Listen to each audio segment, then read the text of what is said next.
Okay, let's do this fucking shit.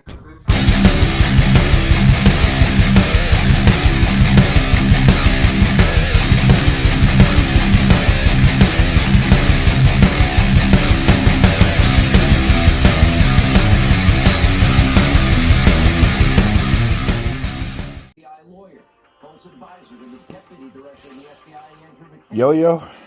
Really? Alright, well, let's get into it. Well, thank you guys for coming back for another episode of MSF News. And a few things have happened since last week. We got the thing was added in the orbs, so it's a little more accessible now. They've done some changes to the shop UI. As you can see here, they're all the currency location or icons. So, not really a huge deal, but nice little touch.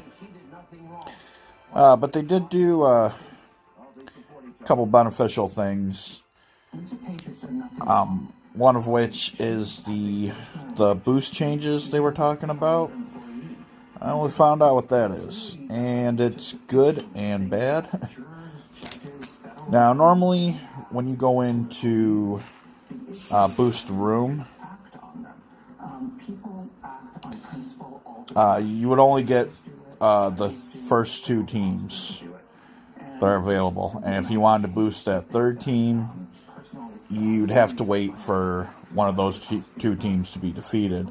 Now, you can scroll through all 8 teams. Which, it's good to get your boost set up, but the bad side, as you can see right here, it lists every team you boost. So if you go through and boost Coulson or Ultron or something that's hidden in your, 5th or 6th slot, all the attacking alliance has to do is go into the battle history and say, oh, well, they're hiding an Ultron team there, so they can prepare for that. So you can't exactly keep your teams hidden anymore. I mean, suppose you could just stick to only boosting those first 2 teams like it was before the update, but that'd be no point in the update in the first place. So, I don't know. I kind of have mixed feelings on that one.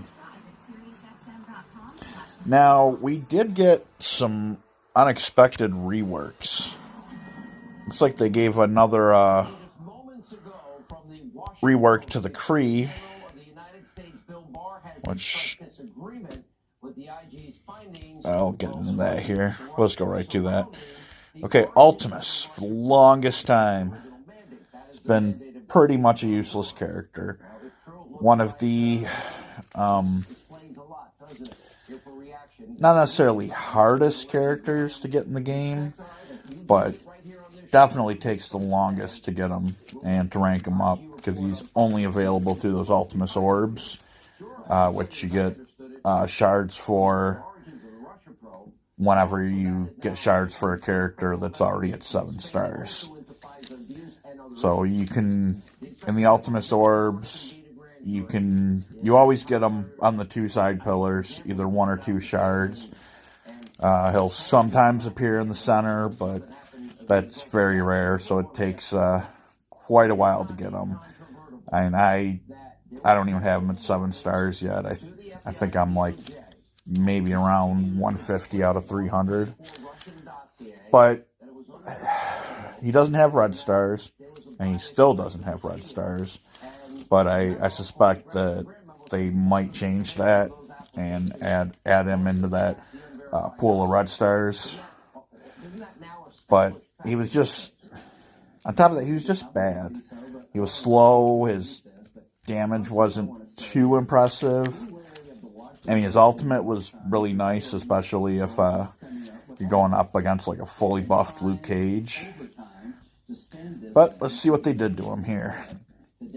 Okay, his basic overwhelming assault they have increased the damage on that.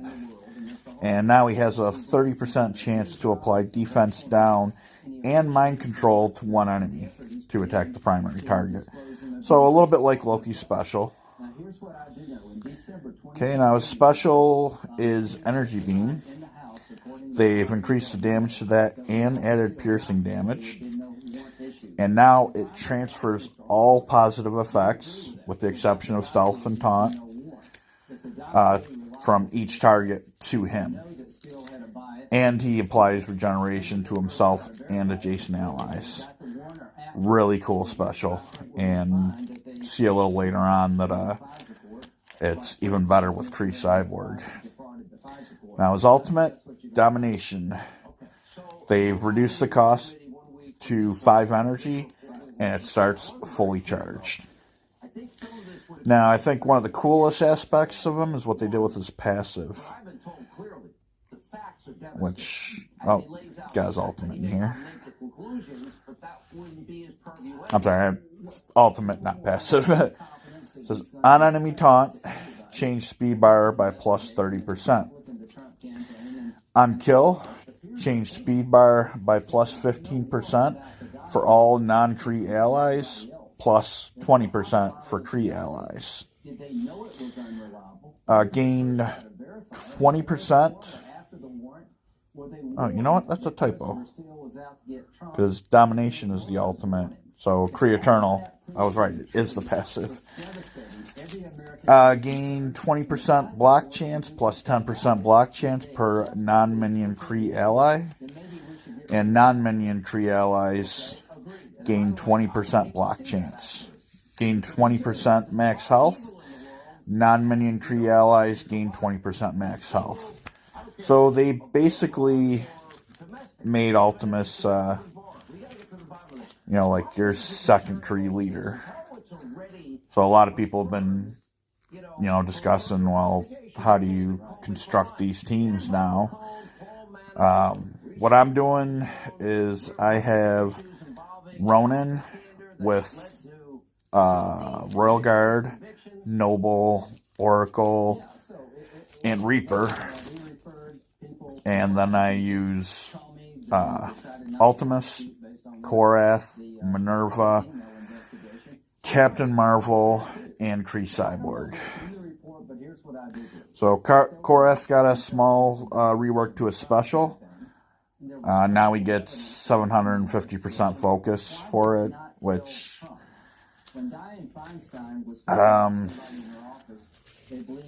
I really don't have that getting resisted all that much, so I don't really see what the point of that extra focus is on it. Now, Kree Cyborg, this one's really cool. It's passive integrated systems. On turn, copy all positive effects from an ally Ultimus to this character. So, you see when Ultimus does his special, say he does it on, like in War, where they have all the deflect and defense up and everything.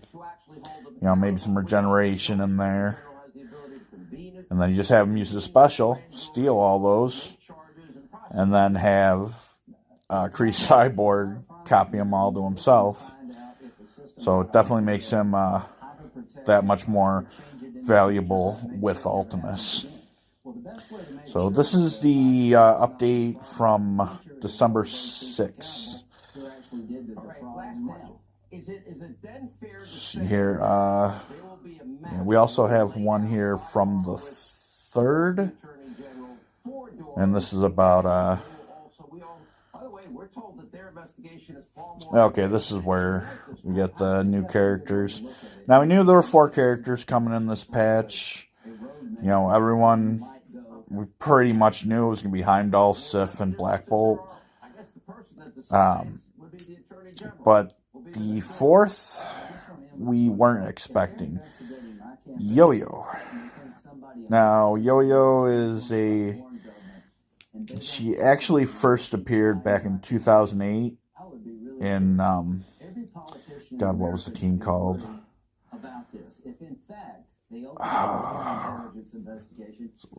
say it was like Secret Warriors or something.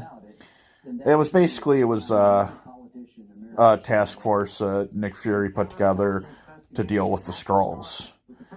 And Yo-Yo was a mutate in that. And those of you that aren't really knowledgeable on the differences between mutants and mutates, they're very similar, but the key difference between the two is mutants have that X gene. So when they hit puberty, it activates and their powers begin to manifest. So their powers are genetic, just completely natural. Mutate has gained those powers through artificial means. Actually, a lot of popular characters in Marvel are mutates and not mutants. Some key examples would be characters like the Hulk, who got his powers through exposure to gamma radiation. Captain America was the product of a super soldier program. Even Deadpool, he got his powers by being part of the Weapon X program, or actually Weapon Plus, they called it. And that was basically use Wolverine's DNA to create mutates. Fantastic Four also got their powers by being exposed to cosmic radiation. Oh, man. It's a ton of characters. So, Yo-Yo was introduced as a mutate. And, by the definition, sure, Inhumans are mutates because they get their powers through the Terrigenesis program. But in the comics, as far as I'm aware, there was never really anything hinting at the fact that she was a product of that procedure. So, the way I see it is they just made her an Inhuman because, A, they need Inhumans to round out this team that Black Bolt's going to be leading, but also because she's an Inhuman in Agents of S.H.I.E.L.D. Excuse me. Now, the only reason she was a Inhuman in that show is because they didn't have the rights to use the term mutants. So, I believe if they did, that she would have been introduced as a mutant, as well as I'm sure Quake would have been a mutant too. Because other than, they don't really go too deep into the Inhuman story. So, I'm sure she would just be a mutant. But, she is an Inhuman, so that's going to be one character closer to rounding out that Inhuman team. And she's also S.H.I.E.L.D., which, as I mentioned, she was on that Fury task force, so the S.H.I.E.L.D. tag is definitely appropriate for her. So, I'm sure she'll fit right in one of those two S.H.I.E.L.D. teams we have right now. So, let's see here. Poor connectivity indicator. That I actually experienced at work the other day. It's just a little Wi-Fi icon that appears in the bottom left-hand corner of the game when you're getting a bad signal. Bonus event UI update. Indicator now marks campaigns and campaign nodes that increase character shards rewarded during bonus events. That actually is in effect right now, because we have the double drop on the Sinister 6 going on. So, and it's nice too, because you can see campaigns right here. It says bonus. Click on that. Nexus and Cosmic both list bonus. Going to one of them. And it even tells you what chapter with the... It marks it in green with the exclamation point. And you go there. Here, Green Goblin bonus. So, I mean, sure, you could sort in your roster to find out where they are, but it's just a nice little touch for that. Okay, let's go back to this last update here. War Boost changes, which I already went over that one. The Equip All button. Definitely something this game has been missing for quite a while. I've actually used it a couple times, and I'm sure I'll be using it a whole lot more once we get that milestone for upgrading and leveling Marauder characters. So I got Strife and Mr. Sinister just waiting to be leveled. So I'll be using that Equip All quite a bit. Store UI tabs updated for your easier identification and use. I've showed you that with the currency icons in the store section. New advanced options, raid key generation time. Can now change the time your generation keys to +8 UTC. And multiple orb open allows you to open 10 orbs at once from the main store. And that, you can activate both of those options in the settings here. Just like the viewing the your roster in portrait mode. Go down to advanced options. And, oh man. You know what, sometimes these options get unchecked for some reason. Actually, I think I did turn that one off myself when I was opening Red Star orbs for Strife, and I had like 18 orbs, and I didn't want to open them all at once. You know, I just wanted to get a decent Red Star drop on them, and then save the rest for Sif and Heimdall. No, it was Heimdall I was opening them for. And I was going to save the rest for Sif or Yo-Yo or Black Bolt even. But I did end up getting a 4-star elite orb opening on them. So that was pretty nice. Okay, we got some bug fixes that some of these I didn't even realize were bugs. The summon minions for cloned Red Skull now have the correct ability icons. That one I was aware of. My brother actually said he experienced that bug with Crossbones too. So, as I don't have my Mr. Sinister leveled, I haven't experienced any of that myself. Human Torch's animations were missing when he attacked an ally. Fixed. I didn't know about that one. Now this one is a little weird, and something I may have been a victim of myself. It says Ultron no longer sometimes loses a point of health at the end of a raid battle.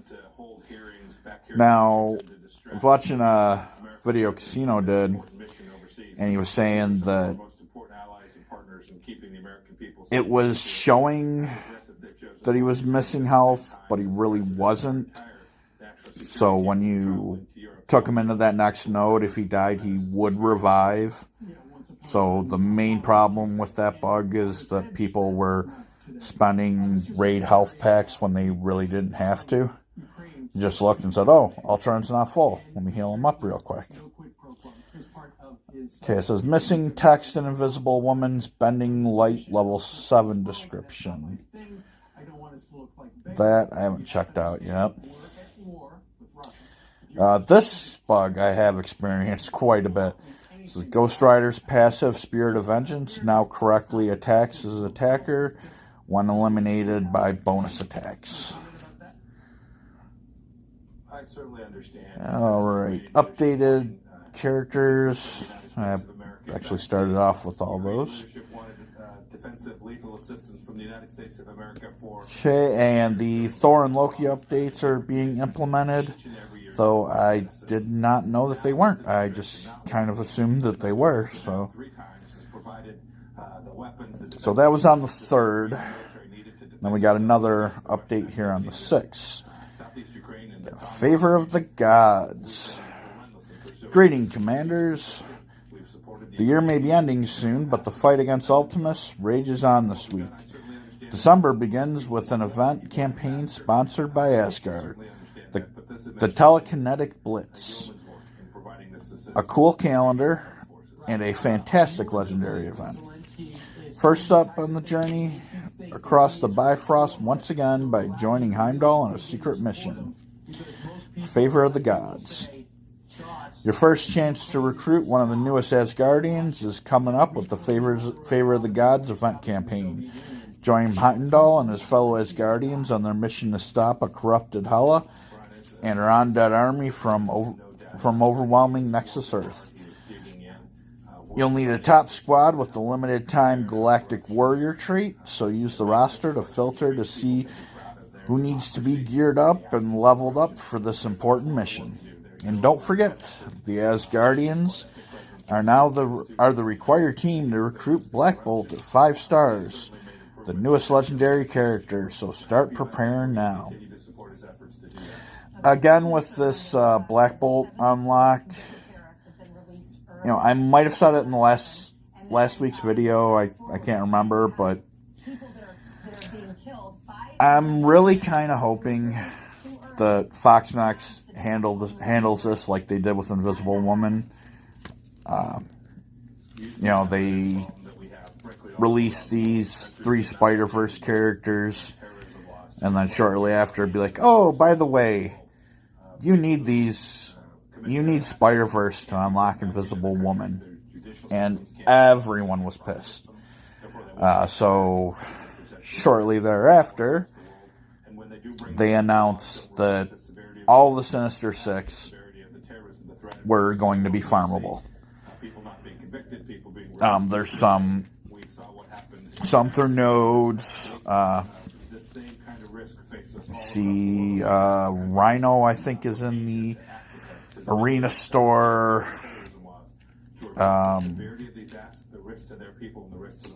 Vulture in the Blitz store.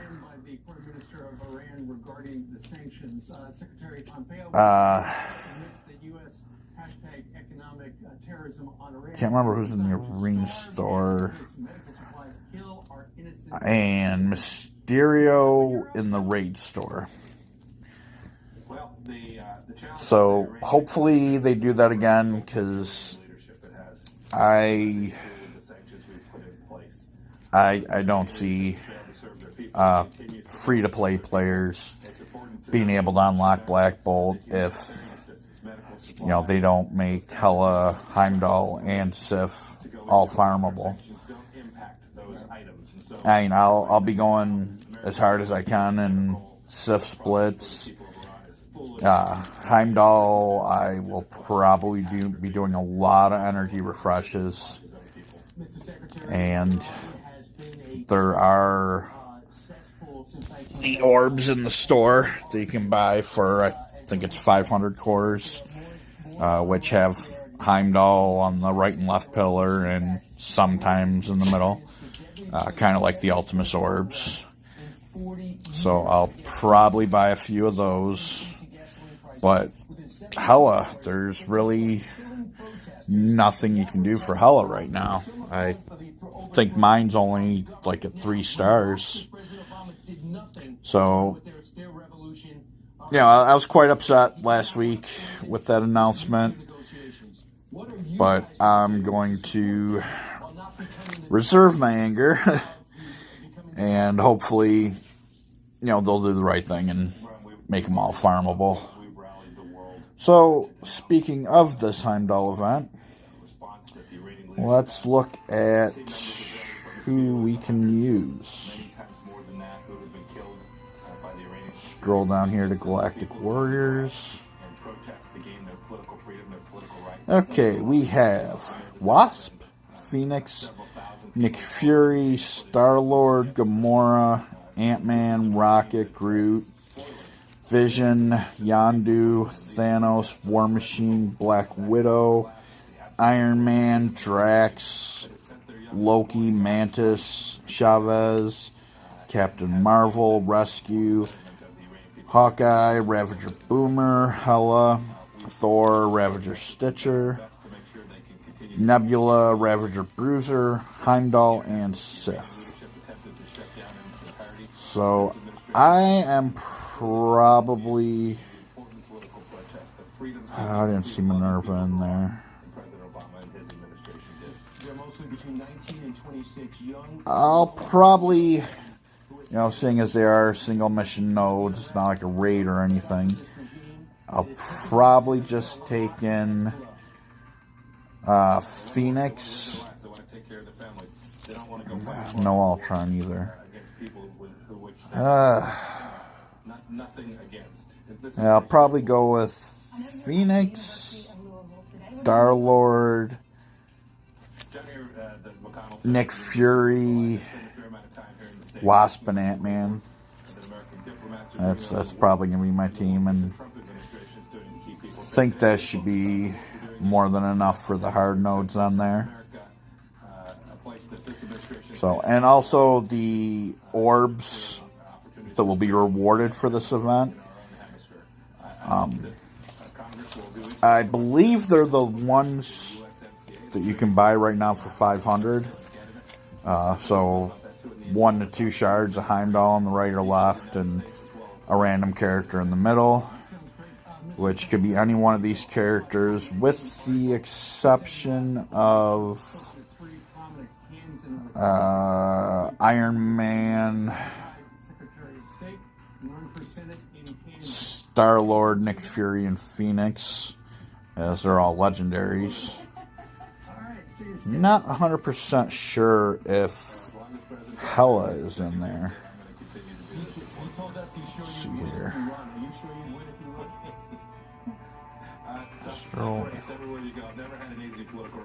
Okay, this Astral Allies.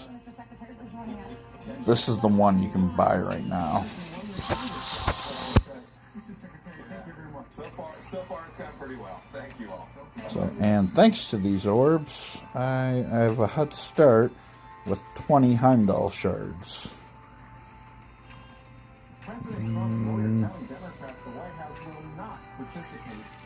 Okay, so this orb does not include Hela.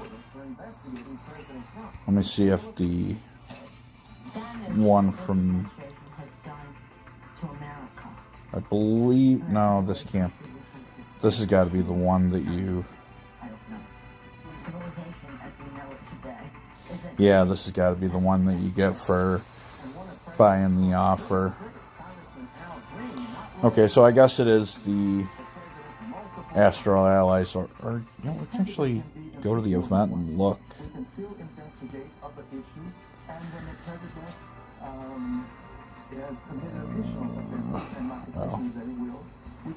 Maybe not. There is no limit on the number of times the Senate can vote to convict or not a president. No limit to the number of times the House can vote to impeach or not. Well, I'm gonna say it's the one you're buying for quarters.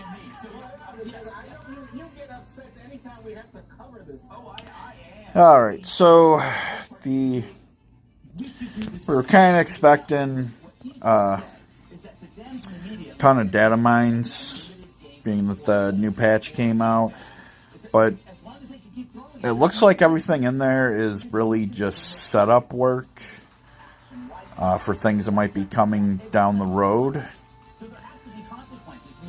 And it looks like there's going to be some changes to the advantages that you get for certain war rooms.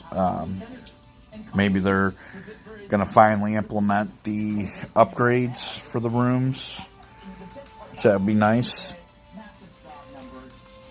And something I found today, I was looking for to figure out exactly how early I started in the game.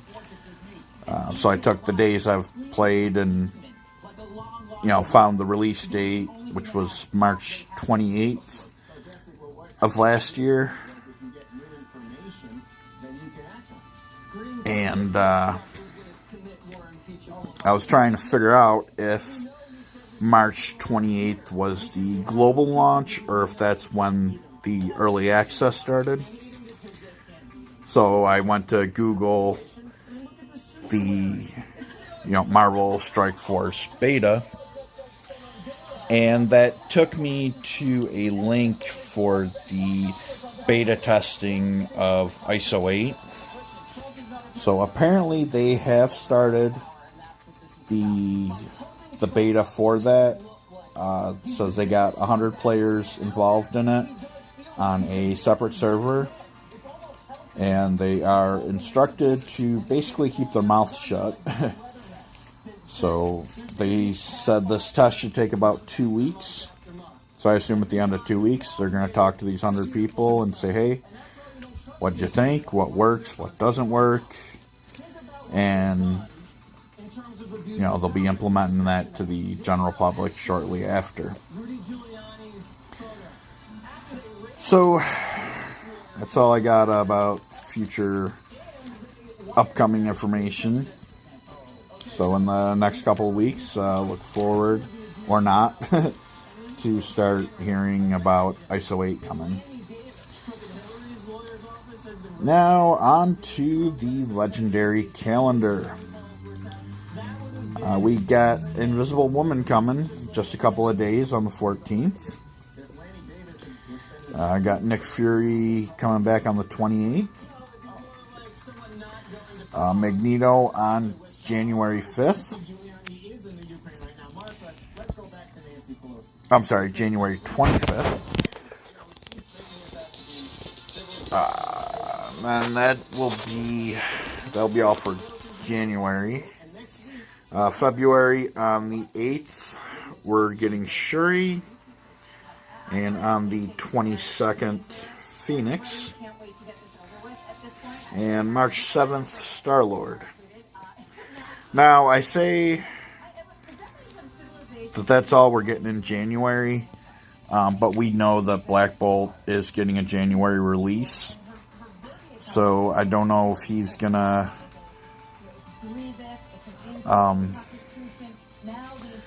because it looks like they have one early in the month and one near the end of the month. And seeing as January we only have Magneto on the 25th, I don't know if they're going to put Black Bolt, say, like somewhere around the 10th or 12th of January, or if this whole list is going to be shuffled. We're just going to have to wait and see how that pans out. With, again, same thing with the Flash events. Obviously, we just had Relic Hunt. We have a date of December 11th for Payday. But, we haven't heard anything about that in-game yet, so I don't know if that's going to happen.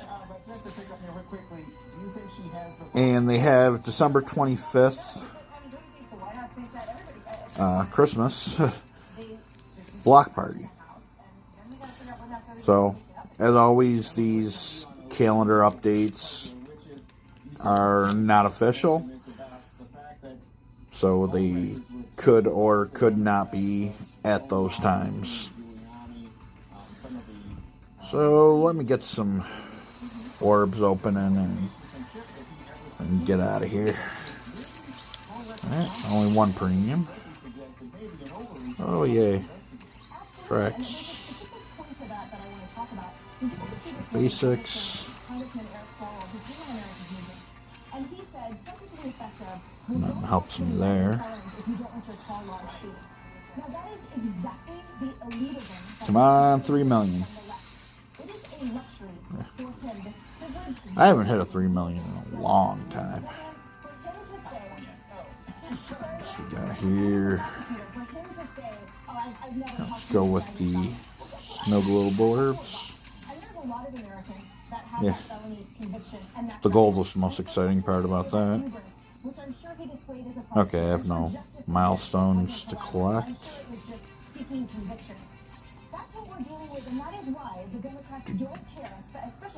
Alright, see what we get out of the milestones. Coulson, nice.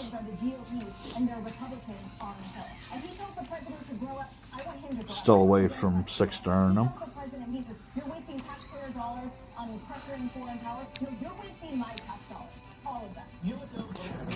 Getting the raid orbs. And 2 Mysterios.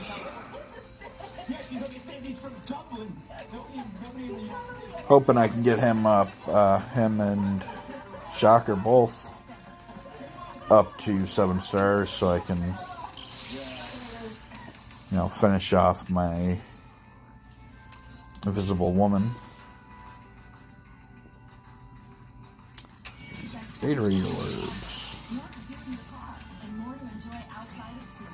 Yeah, nothing helpful there. Well, more Ultimate shards.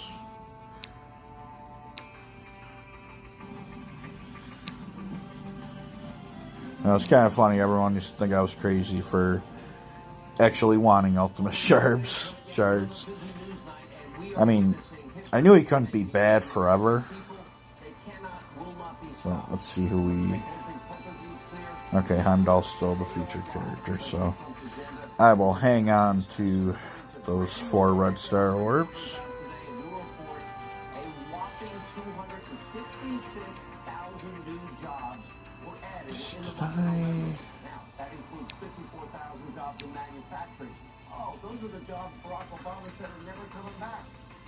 Okay, I already did my stores there.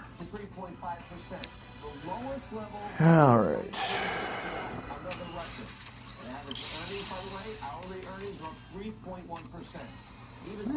Can rank up a Koei, eh? Okay, I need 102 Ultimate shards to 7-star them.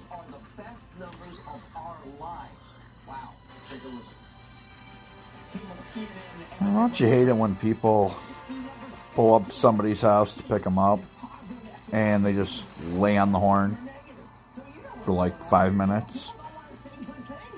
It's like, either get your lazy ass out of the car, go knock on the door, or text them. You know, just minor annoyance to me. So, training orb. Alright, those are gonna come in quite handy.